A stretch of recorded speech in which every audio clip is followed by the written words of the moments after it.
Македонија како држава почна да функционира со решенијата на првото заседание на АСНОМ од 2 август 1944. Неоспорен е фактот дека во тој период се забележува релативна самостојност и сувереност. АСНОМ јасно го потврди постоењето на македонскиот национален ентитет и суверенитет, но остана нерегулиран односот на новата федерална единица Македонија во рамките на федерацијата. Во ситуација кога се уште не беа регулирани односите меѓу федерацијата и републиките, сосема природно е што во Македонија се појавија стремежи за поголема политичка и економска самостојност. Носители на таа политика беа револуционери кои и пред војната, како членови на ВМРО и ВМРО Обединета, се залагаа за формирање на самостојна и обединета Македонија. Но исто така и младите интелектуални комунистички кадри кои не беа толку подложни на партиска дисциплина. Тоа беа Методија Андонов Ченто, Павел Шатев, Димитар Влахов, Шакир Војвода, Емануел Чучков, а потоа се приклучија Петар Пирузе, Лазар Соколов, Киро Глигоров, Венко Марковски и други. Тие ја гледаа иднината на Македонија во сојуз со југословенските народи или пошироко во Балканска федерација, но на база на сувереност на секоја од државите. Второто заседание на АСНОМ било искористено да се расчисти со пројавените тенденции за сепарирање на Македонија од Југославија. Присуството на Едвард Карделј на ова заседание, според британските аналитичари, не било случајно. Тоа имало за цел да ја осигури крутата верност кон партиската линија. Меѓутоа, македонските државни романтичари продолжиле по свое. Тоа било причина државното партиско раководство на Југославија на седницата на Политбирото во март 1945 да се осврне на изградбата на социјализмот во Македонија преку реферирањето на Миха Маринко. Присутните биле известени дека во Македонија постои затегнатост меѓу младите комунисти и старите ликвидатори. Во освртот на ликвидаторите, Маринко вели дека Ченто нема големо влијание. Централниот комитет е доста слаб. Лазо е политички најак, партиски добар, но тврдоглав. Стариот Влахов не работи. На седниците на Централниот комитет молчи. На собирот во Бугарија зборувал дека македонската емиграција треба да се врати во Македонија. Но Маринко смета дека сепак многу е добро расположението за Југославија. Македонското раководство тие сепак зависеа од еден центар, Белград. И мораше да се слушаат директивите што доаѓаат од озгора, затоа што се работеше за висока политика. Во дискусијата по реферирањето на Миха Маринко, Ѓилас предложил Влахов да се повлече од Централниот комитет, а Ченто да се казни партиски и дури да се исклучи. Карделј сметал: народот е со нас, но некомпромитираната буржоазија се обидува да се качи на чело, во што ја има поддршката на бугарите. Влахов е поопасен од Ченто, тој е туѓ елемент и на крајот ќе испадне од партијата, но се уште е рано. Темпо пак, од своја страна, мислел дека Ченто не представува опасен елемент и би можел да се превоспита. Александар Ранковиќ инсистирал дека најсигурен во Македонија е Лазар Колишевски и оти таму постојано треба да има сигурен другар. Состанокот го заклучил Тито, истакнувајќи дека во Македонија се уште не е изживеан михајловизмот. Тој живее во буржоазијата, па и во селанството. Партијата го популаризирала. Тие елементи треба прво на конкретни дела да се раскринкаат. Македонија мора да се задржува со сопствени сили. Треба да се риба Ченто во партијата. Влахов треба да се повика овде. Прашањето на тие луѓе треба внимателно да се реши. Македонија се уште ништо не дала за оваа војна и ние ќе мора да придонесеме повеќе да дава за војната и за обновата на земјата. Тука беше прашањето околу тоа што македонците внесоа во македонската национална програма пред почнување на вооружената борба 1941 година. И понатаму во тек на НОП. Тоа беа традициите од ВМРО и Илинден. Тоа беше револуционерната традиција на која се подпира и генерациите меѓу двете светски војни кога ја истакнуваа својата национална македонска посебност. Набрзо во текот на летото 45-тата година, на седница на пленумот на Централниот комитет на Комунистичката партија на Македонија, во присуство на Лазар Колишевски, Цветко Узуновски, инструкторите Лилјана Чаловска, Вера Ацева, Владо Стругар, Благој Талески и Крсте Црвенковски, како точка 5 било поставено прашањето за скршнувањето во нашата партија и фракционерството. Во своето излагање, Цветко Узуновски Абас, одговорен за ОЗНА, зборувал за појавата на групашење, како резултат на неможноста комитетите да ги откријат незадоволните елементи. Таа група тврдела дека во Југославија не може да се ослободи и соедини цела Македонија, ами дека тоа е возможно само ако се бориме за посебна македонска држава, односно за Балканска федерација. Според Абас, во таа група биле Мане Чучков, Киро Глигоров, Лазо Соколов, а некои кои ја увидоа својата грешка отпаднаа. Но наместо да престане со својата активност, групата се проширила. Денес таму се Ченто, Венко Марковски, Апостолски, Киро Глигоров, Лазо Соколов, Пере Пирузе, Благој Хаджипанзов, помагани од Влахов Стариот, но и од страна на младиот Влахов. Тие по сите прашања си имаат своја линија, спротивна на партиската линија. Узуновски предложил да се заземе фронтален блок спрема групата и организациите да не бидат запознаени со имињата на незините членови. Сметал дека треба принципиелно да се удри по неа, односно по нивните идеолошки ставови. Пленумот бил свесен дека раскринкувањето не може да оди лесно, бидејќи одделни личности од анатемисаната група во некои средини уживале голем углед. На крајот Колишевски побарал да се прибере материјал за сите од групата. Основните мотиви на осуда од страна на младите комунистички кадри спрема така наречените стари ликвидатори биле: постоело несогласување меѓу президиумот на АСМОН и Централниот комитет на Комунистичката партија на Македонија во однос на кадровската политика. Имено, президиумот се спротивставувал на решенијата во Македонија да се префрлат лица кои живееле во Србија, а во Македонија не биле доволно познати. Сомнително било и прашањето на доаѓањето на инструктори од страна, пред се во УДБА и во ЈНА, при што се запоставувале или елиминирале македонските кадри. Постоеле различни гледања меѓу президиумот и Централниот комитет во однос на извршувањето на смртните казни на затворениците без донесување судски пресуди. Анатемисаната група била за придржување кон прописите на правна држава. Се залагала да не може да се извршува смртна казна без да има правосилна пресуда, повикувајќи се на ставот што ќе рече светот за нас.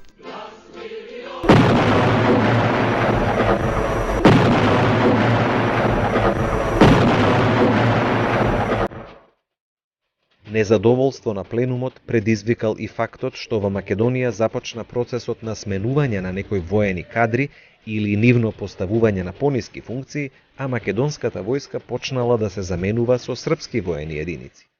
Во однос на компетенцијата на републиките се барала децентрализација во стопанскиот живот, поголема стопанска активност на републиките, а особено се барало за определени дејности да се дозволи поголема приватна иницијатива. За време на посетата на Софија, на почетокот на декември 1944 година, Петар Пирузе зборувал дека иднината на Македонија ја гледа во Јужнословенска федерација, како чекор кон поширока Балканска федерација. Уследила британска реакција. На бугарската и на југословенската влада им било сугерирано да преземат мерки во врска со неодмерените изјави на македонските политички личности.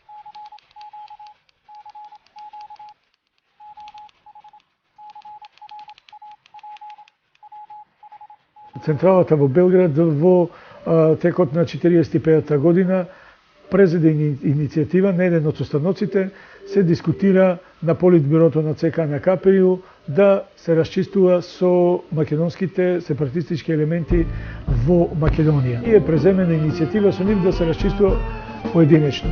Во идниот период, централизирањето на Македонија се одвивало низ неколку фази. Во првата, до формирањето на единствената југословенска влада на 7 март 1945 било допуштено живеењето на националните чувства на македонците. Во втората фаза, на второто заседание на АСМОН, гласноговорниците на идејата за обединување биле политички изолирани.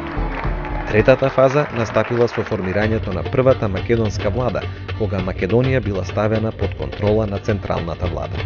И во четвртата фаза, во јуни 1945-та, Централната влада, наместо прашањето за обединување, го покренала прашањето за човековите права на македонското малцинство во делот на Македонија под Грција. Тие што беа етикетирани како сепаратисти и антипартиски елементи, завршија како што завршија, кои на мермерот, кои во Белград под контрола на партискиот врв, кои во изолација. Со одржувањето на третото заседание на АСНОМ од 14 до 16 април 1945 година, во Македонија се заокружил еден многу значаен историски период, кој што завршил со формирањето на првата влада на Македонија. Поради тоа, 16 април треба да представува датум на завршувањето на Народно-ослободителната војна во Македонија, а потоа започнува така наречениот повоен период на развојот. Наместо Националниот комитет за ослободување на Југославија, кој за време на војната вршел улога на влада, на 7 март 1945 година се формирала привремената влада на Демократска федеративна Југославија. Истото требало да биде реализирано и во републиките. Така, на 16 април 1945 врз основа на заклучоците на третото заседание на АСНОМ се формирала првата влада на Демократска федеративна Македонија. Формирањето на владата на Демократска федеративна Македонија имало длабоко државотворно значење. Таа е првата влада во историјата на македонскиот народ. Од 2 август 1944 па се до 16 април 1945 нејзината функција ја вршел Президиумот на АСНОМ. По 16 април Президиумот на АСНОМ продолжил да функционира како Президиум на Народното собрание на Македонија со битно намалени ингеренции во законодавната дејност. Владата на Македонија станала основниот носител и столб на државната политика во Македонија. На чело на владата бил поставен Лазар Колишевски, во кој имала доверба Централната влада во Белград. На местото на антикомунистите и сепаратистите биле поставени млади проверени комунисти кои ја спроведувале сојузната политика. Партијата го контролирала целокупниот државно-управен и судски апарат. Партијата имала целосна контрола и врз полицијата. Партиската известувачка служба, Одделението за заштита на народот, ОЗНА, во 1946 година влегува во рамките на Министерството за внатрешни работи под името Управа за државна безбедност, УДБА. Нејзината улога била заштита на поредокот и дејност против сите оние непријатели кои не се согласувале со воспоставувањето на новиот општествено-економски систем. Иако владата на Македонија прифатила да се прилагоди кон централистичкиот систем на југословенското уредување, во некои области таа сепак дејствувала автономно. Со неа, Македонија го дооформила сопствениот систем органи на власта како современа држава. Првите непосредни избори биле одржани од 11 до 25 март 1945 година. Тоа биле и првите избори во историјата на македонскиот народ.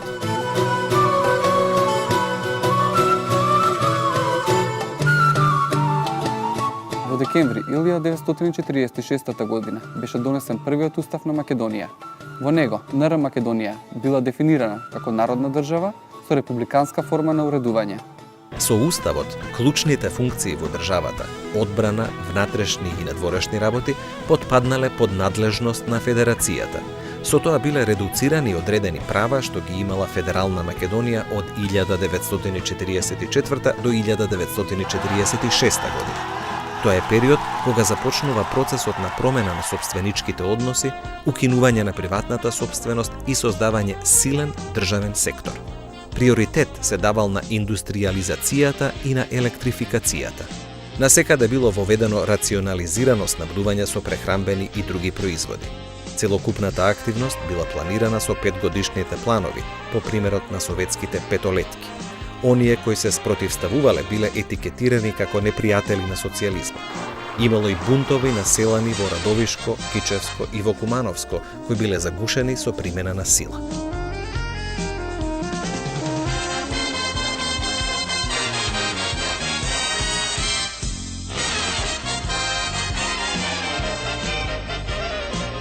Владата на Македонија со самото свое формирање започнала да води политика на јакнење на братството и единството на народите на Југославија, создавање цврста Југословенска федерација во која Македонија би опстојувала како нејзина членка.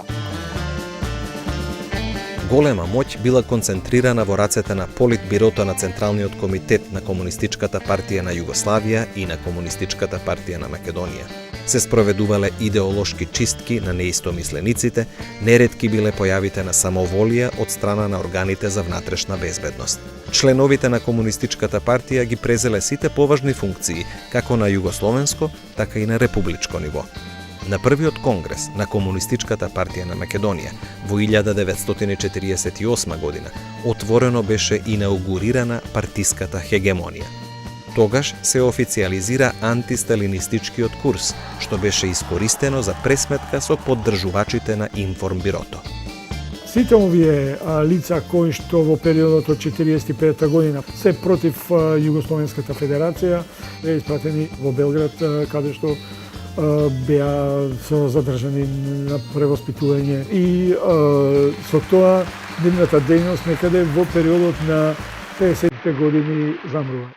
Президиумот на АСНОМ, а потоа и владата, дадоа особен приоритет на изградбата на институции со кои требаше да се заокружи македонската државност. Уште во текот на војната, на 3 ноември 1944 во село Горно Врановци, Велешко, за прв пат беше издаден весникот Нова Македонија. Беа отворени првите гимназии во градовите Скопје, Битола, Прилеп, Штип, Кумарово, Струмица, Тетово и Охрид, а на 23 ноември истата година е формирана Националната централна библиотека Свети Климент Охридски во Скопје. На 15 декември во Скопје беше одржана конститутивна конференција на антифашистичкиот фронт на жените. Истиот ден беше издаден и првиот број на весникот Македонка, а потоа под наслов Просветена жена и првото женско списание. Во декември излезе и првиот број на весникот на турски јазик Бирлик. Радио Скопје. На крилјата на радио Брановите се пренесе в свет вистината за социјалистичката изградба во нашата земја. На 28 декември започна емитувањето на Радио Скопје со директен пренос од второто заседание на АСНОМ. До крајот на 1946 година беа отворени Македонскиот народен театар, Драмскиот театар, Театарот на малцинствата, а театри беа формирани и во другите градови.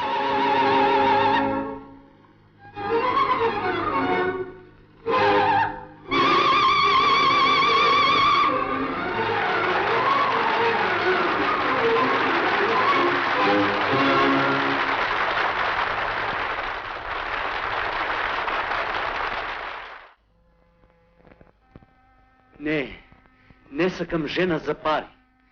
Јас милувам синко од чиста милост да ми дојде не за пари. О, речено, дека немаш, зато така зборуваш. Да имаше 20-30 лири, инаку ќе беше. На 8 март, за прв пат во Скопје се прославува Денот на жената. На 3 мај 1945 објавена е и првата азбука на македонскиот јазик. Во декември 1946 година, со основањето на Филозофскиот факултет, беа поставени темелите на високото образование во Македонија. Потоа беа формирани и Медицинскиот и Земјоделскиот факултет, со што беше основан и Универзитетот Кирил и Методи во Скопје. Во овој период на социјализам и покрај сето оно што се случуваше, сепак на Македонија и беше дозволено во Југославија, во рамките на Социјалистичка федеративна Југославија, да го достигне својот максимум во однос на оно што се вели култура, литература и јазик. Разговорите за формирање на Јужнословенска федерација помеѓу Бугарија и Југославија биле поведени по Титовиот престој во Москва и разговорите со Сталин во септември 1944. Со новата политика на Југославија и Бугарија беше дозволено учество на бугарските единици во борбите против нацистичкиот окупатор. Представниците на Отечествениот фронт на Бугарија изразиле готовност да ги исправат сите дотогашни неправди нанесени од бугарската држава на македонскиот народ за време на бугарската окупација на Македонија.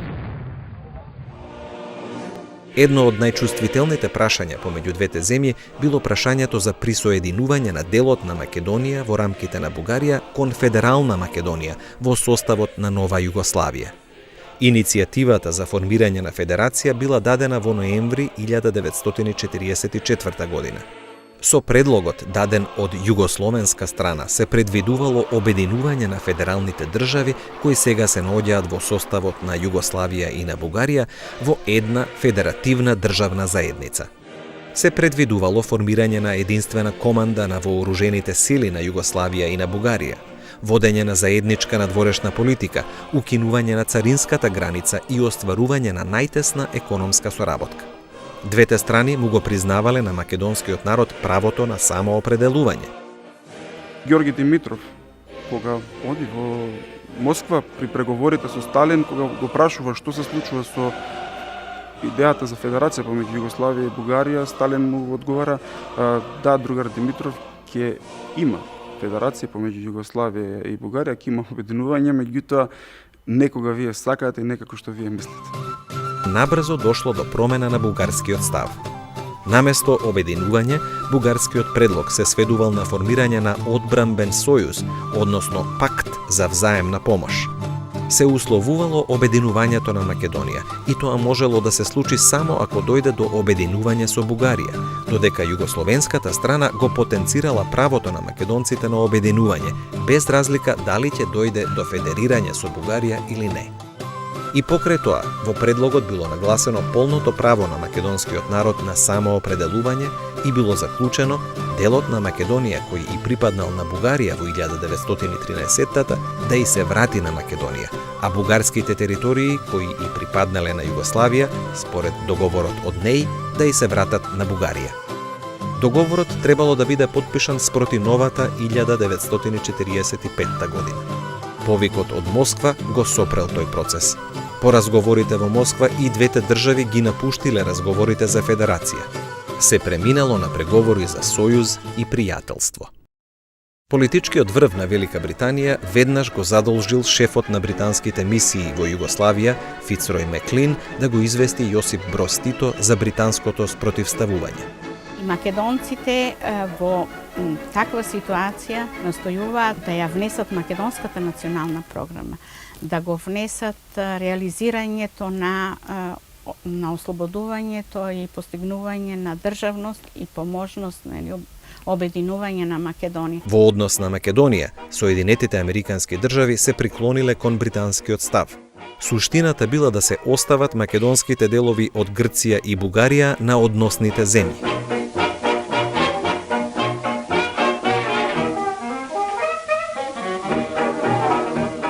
Сталиновите калкулирања со идејата за федерација меѓу Југославија и Бугарија биле само фасада зад која се криеле советските интереси на Балканот. Кон средината на 1947 година, Сталин повторно ги обновил преговорите за федерација, кога Југославија и Бугарија постигнале договор за меѓусебна соработка. Со договорот се предвидувало максимална размена на стоки, нов режим на двосопственичките односи, културна соработка и подготовка за создавање царинска унија. Во двата подпишани договора воопшто не било споменато прашањето за делот на Македонија во рамките на Бугарија.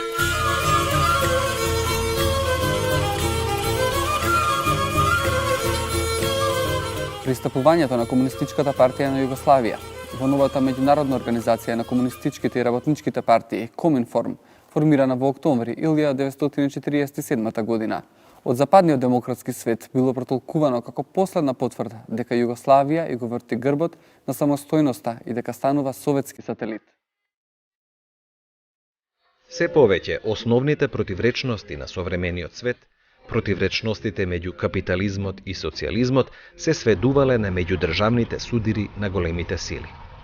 Така, Коминформот за основна цел имал прифаќање на советскиот модел на социјализам без приговор.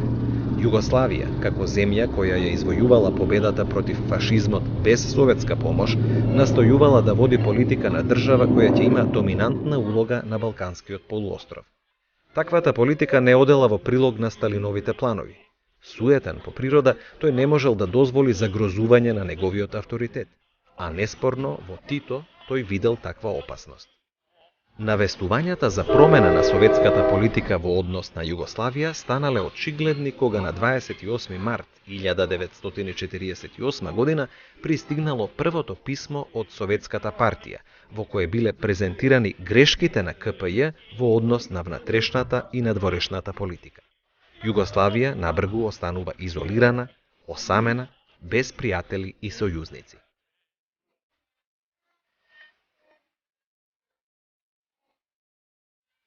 Резолуцијата на Информбирото представувало шок за комунистите. Уште повеќе што дошло до лицитирање помеѓу самите комунисти во однос на Тито или Сталин. Во таква ситуација, УДБА имала полни раце работа. На општествено превоспитување на Голи Оток биле упатени 883 лица од Македонија. Низ Голооточкото мачилиште поминале и голем број познати македонски револуционери, антифашисти и комунисти. Панко Брашнаров, Петре Пируземајски, Димче Аџимитрески, Венко Марковски, Владо Полежиновски и други, под обвинение дека се поддржувачи на резолуцијата, а Павел Шатев бил во домашен притвор. Позитивно било што со Информбирото се напушти политиката на копирање на советскиот модел и се започна со барање патишта за самостојно уредување на општествениот живот.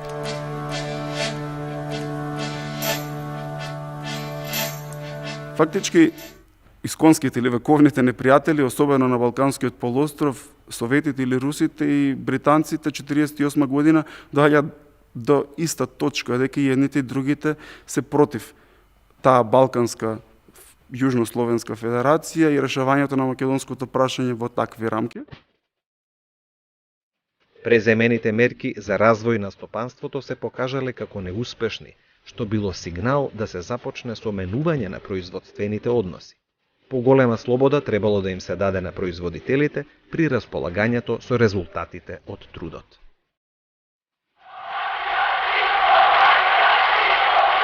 Драги граѓани града Скопје, зар смо ми заслужили то да се данас за толику страна подмече све могуче инсонации, клевете против и руководства и против нашeg народа. Mi smo uvijek željeli mir. Mi smo uvijek željeli i verovali smo